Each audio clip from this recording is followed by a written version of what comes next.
কেউ মদ পান করলে কি নাপাক হবে এবং কতক্ষণ সালাত আদায় অযোগ্য হবে? মদ পান করলে নাপাক হবে কিনা, মদ পান করার সাথে নাপাক হওয়ার সম্পর্ক নেই।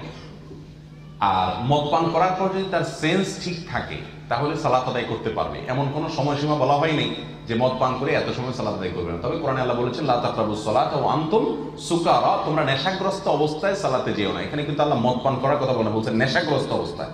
অতএব যদি মদ পান করার পরে নেশায় থাকে ওই অবস্থায় সালাত আদায় করা যাবে না। নেশা কেটে গেলে তারপরে কি করতে পারবে? সালাত আদায় করতে পারবে। মদ তোমার শরীরের জন্য ভালো না, মদ সমাজের জন্য ভালো না, মদ ক্রাইম বাড়িয়ে দেয়, সমাজের মধ্যে বিভিন্ন সমস্যার তৈরি করে যেগুলার সমাধান সমাজের কাছে নাই। এরকম মুভমেন্ট চালাতে চালাতে অ্যাডভার্টাইজ করতে করতে কোটি কোটি কোটি কোটি ডলার খরচ করে শেষ পর্যন্ত এই মুভমেন্ট চালাতে গিয়ে মানুষ মারা যায় 200 জন এবং 53 লাখ, প্রায় 53,04,335 জন মানুষ আহত হয়। এরপরে 40 কোটি 40 লাখ পরিমাণ সম্পদ। এটার কারণে অনেক সময় মুভমেন্টের মধ্যে জ্বালাও পোড়াওয়ের মধ্যে সরকারের সম্পদ লস হয় না, সম্পদ লস হয়েছে 40 কোটি 40 লক্ষ পাউন্ডের। মানুষকে ফাইন করা হয়েছে কত? 1 কোটি 60 লাখ পাউন্ড জরিমানা করা হয়েছে মানুষকে। কি কারণে? শুধুমাত্র মদটাকে আইন দিয়ে ব্যান করার জন্য, ধর্ম ব্যবহার না করে। শেষ পর্যন্ত সরকার ব্যান করার পরে মানুষ গোপন বিভিন্ন জায়গায় দোকান ঘরের মধ্যে মানুষ মদ বিক্রি শুরু করে। কিছুদিন যেতে না যেতে সরকার উপলব্ধি করতে পেরেছে মদ পান করার মানুষের সংখ্যা আগের চেয়ে অনেক বেশি বেড়ে গেছে। আগে রাস্তায় ওপেনলি করতো, এখন behind the scene, behind the curtain করছে। সবচেয়ে কঠিন এবং খতরনাক ছিল যুবক যুবতীদের মধ্যে এই টেন্ডেন্সিটা অধিক হারে বেড়ে যায়। বেড়ে যাওয়ার পরে সরকার বুঝতে বাধ্য হয় যে এই পরিস্থিতি যদি এভাবে চলতে থাকে তো আমাদের জন্য হিস্ট্রির মধ্যে সবচেয়ে বিপজ্জনক দিন অপেক্ষা করছে। শেষ পর্যন্ত সরকার ব্যান তুলে দিতে বাধ্য হয়েছে। পৃথিবীর সবচেয়ে সভ্য দেশ, পৃথিবীর সবচেয়ে সভ্য দেশ, জ্ঞান বিজ্ঞানে সবচেয়ে অ্যাডভান্স কান্ট্রির মানুষকে সরকার বোঝাতে ব্যর্থ হয়েছে যে মদ তোমাদের জন্য ভালো জিনিস না। ধর্ম ব্যবহার না করে শুধু আইন করে। এবার 1400 বছর পিছনে চলে যান, 1400 বছর পিছনে। যেই সমাজের মানুষ পানি পান না করে পানির মতো করে মদ পান করত, সমাজের প্রত্যেক ঘরে পানির কলসির মতো মদের কলসিও ছিল। মদ পান সমাজের একটা কালচার ছিল। মদ পান করা ছাড়া তারা দিন কল্পনাও করতে পারতো না। এমন সোসাইটির মধ্যে রাসূল করিম সাল্লাল্লাহু আলাইহি ওয়াসাল্লামকে যখন জিজ্ঞেস করা হলো, ইয়া রাসূলুল্লাহ মদের ব্যাপারে কিছু বলেন, আমার নবী বলেছেন, কোরআনে পাক আল্লাহ আয়াত নাজিল করেছেন, ইয়াসআলুনাকা আনিল খামরি ওয়াল মাইসির কুল ফীহিমা ইসমুন কাবীরুন ওয়া মানাফিউল লিন-নাস ওয়া ইসমুহুমা আকবারু মিন নাফঈহিমা। আমার নবী বলছেন মদ ভালো জিনিস না, কিছু উপকার আছে, but end of the day ওয়া ইসমুহুমা আকবারু মিন নাফঈহিমা, এটার উপকারের চেয়ে অপকার বেশি। কিছুদিন পরে আবার জিজ্ঞেস করেছে, আমার নবী বললেন, ইয়া আইয়ুহাল্লাযীনা আমানু লা তাকরাবুস সালাতা ওয়া আনতুম সুকারা।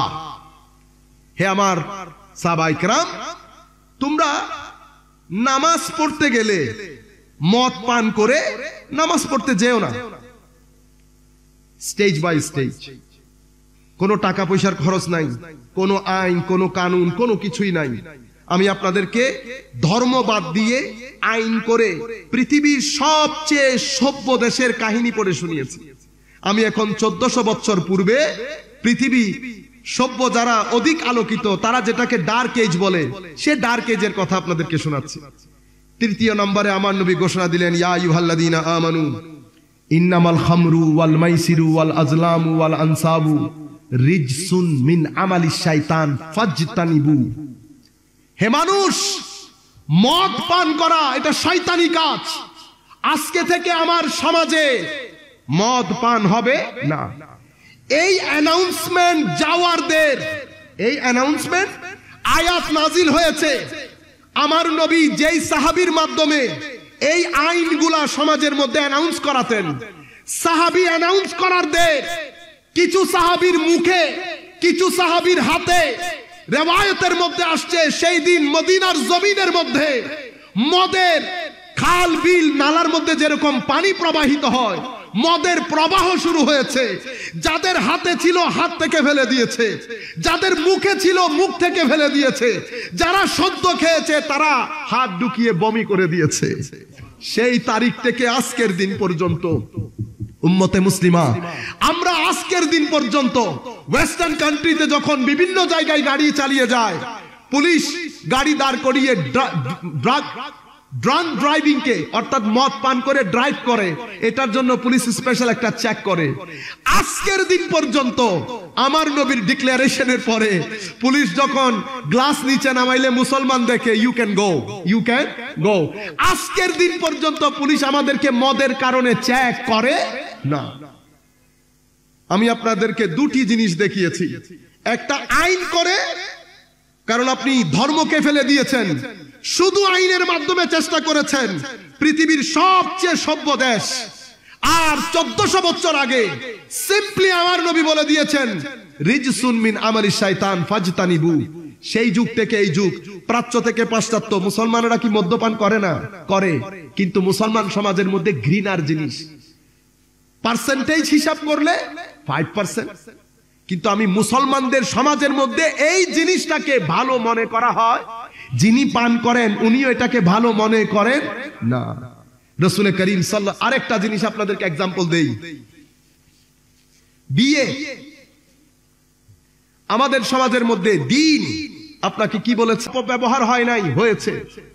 আপনি আরো একটা জিনিস আপনাদেরকে বলি, আপনারা দেখেন ইংল্যান্ড আমেরিকা 1933 সন, ধর্ম আর অধর্মের মধ্যে ফারাক। 1933 সনে 18তম সংশোধনীর মাধ্যমে American government use of alcohol, মদ্যপান, শরাব, মদ এগুলাকে কি করেছে? ব্যান করেছে। এই ব্যান করার পরে সরকার 1933 সনে আইন করে। আইন করার পরে এটা আইন করে এই ধরনের একটা জিনিসকে ব্যান করার ক্ষেত্রে পৃথিবীর সবচেয়ে বড় উদাহরণ। আইন করে মদ মানে চারিত্রিক, যেগুলাতে চারিত্রিক পদস্খলন হয় সেগুলাতে ধর্মকে ব্যবহার না করে শুধু আইন ব্যবহার করে আমেরিকা এটা করতে চেয়েছে। ধর্ম ব্যবহার না করে শুধু আইন। যখন আপনি আইন ব্যবহার করে করেছেন, সময় যেহেতু অনেক হয়ে গেছে, যেহেতু আইন ব্যবহার করে করেছেন, 1933 সনে শেষ পর্যন্ত আইনের বাস্তবায়ন হয়েছে। এটা এর আগ থেকে 1920 থেকে শুরু হয়েছে। এটার পেছনে একটা মুভমেন্ট চলেছে।